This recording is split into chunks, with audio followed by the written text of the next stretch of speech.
When Bola Tinubu said he was going to fight corruption, a lot of people didn't realize that that was a calculated statement. It was a statement with intent, because when the process that brings you into power is corrupt, that same process needs to be in place for you to stay in power. And that's why we have INEC today, who's going to be the defender of the president come 2027.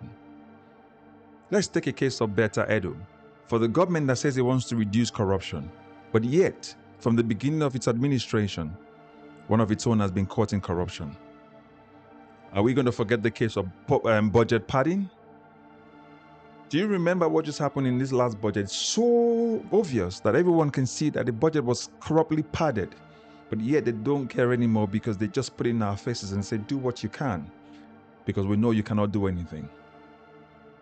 This is for the government that wants to fight corruption. Awarding of the Lagos-Calabar motorway.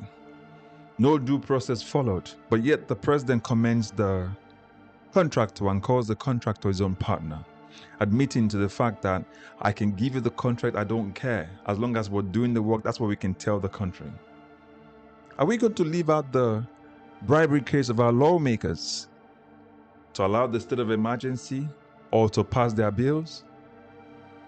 That's a government that says it wants to reduce corruption. Please show me one person that this government has actually indicted for corruption yet. One politician. Apart from a mere felon. The government is currently defending Yahya Bello in court anyway, where politicians who have been accused of corruption are all migrating and decamping to the president's own party, and they are celebrating them and showing them off to the nation and say, look at the people that are endorsing us.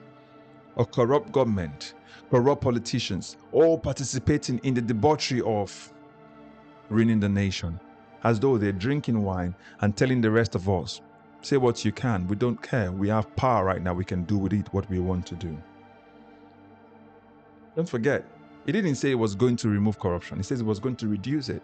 So we can accede to the fact that the idea of reducing corruption is to say, rather than for us stealing so much, we will just cut that down a little. That's what we mean by corruption. Please show me one politician who has been indicted by this government for corruption. That's the kind of government we have. Corrupt politicians, corrupt government, working hand in hand to remain in power.